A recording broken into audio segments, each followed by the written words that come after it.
नमस्कार, सखोल न्यूजमध्ये आपलं स्वागत। पाहूयात आजच्या काही ठळक घडामोडी। खासदार विशाल पाटील यांनी मिरज तालुक्यातील ढवळी आणि निलजी बामणी या गावांना भेटी देऊन पूरसदृश्य परिस्थितीची आज पाहणी केली आहे। दरम्यान लोकांनी घाबरून जाऊ नये, शासकीय आदेशांचं काटेकोरपणे पालन करावं असं आवाहनही खासदार विशाल पाटील यांनी यावेळी केलं। यावेळी त्यांच्याबरोबर युवा नेते विज्ञान माने हेही उपस्थित होते। पाहूया।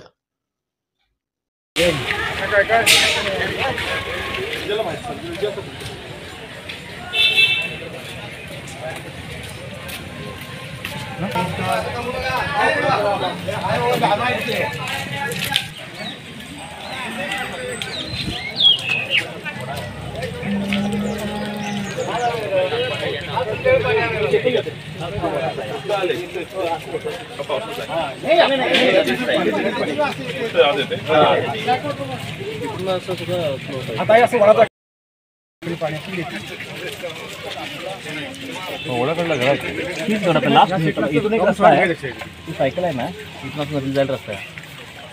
हा रस्ता कुठला आहे? म्हैसाळ 4.5 किलोमीटर म्हैसाळ घर आहेत रस्ता।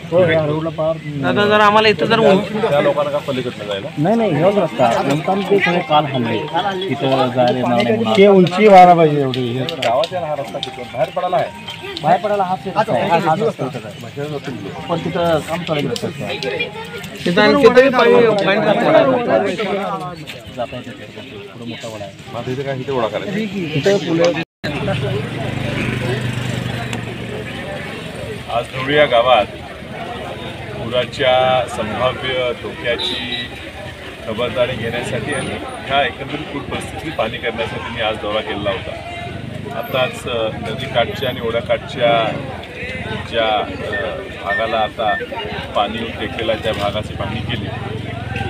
एकंदरीत आता पावसाची उघडीप लागल्यामुळे नदीचा जो वरती येणारा पाण्याचा वेग आहे तो कमी होऊन काही दिवस आपल्याला ह्यातून सुटका मिळेल असं वाटते, मात्र सावधपणा ठेवला पाहिजे।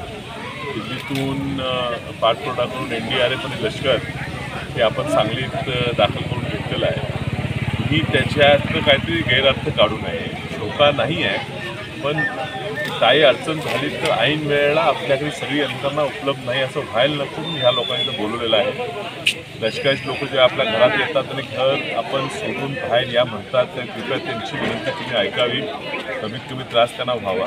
कारण अचानक पाणी वाढलं आणि मग तुम्हाला सगळ्यांना बाहेर जाता आलं नाही आणि मागच्या दिवशी धरणाच्या प्रश्नात झाली तशी आता होऊ नये याची खबरदारी म्हणून ह्या लोकांना आपण बोलवलेलं आहे। आम्ही पूर्ण परिस्थितीवर लक्ष ठेवून आहे, वेळोवेळी अधिकाऱ्यांच्या बैठका घेतो। कर्नाटकच्या आलमट्टीच्या अधिकाऱ्यांची सुद्धा आमच्या बैठकांची चर्चा चालू आहे। निश्चिंत राहावा, मात्र काळजीनं राहावा, आम्ही सहज तुमच्या सोबत।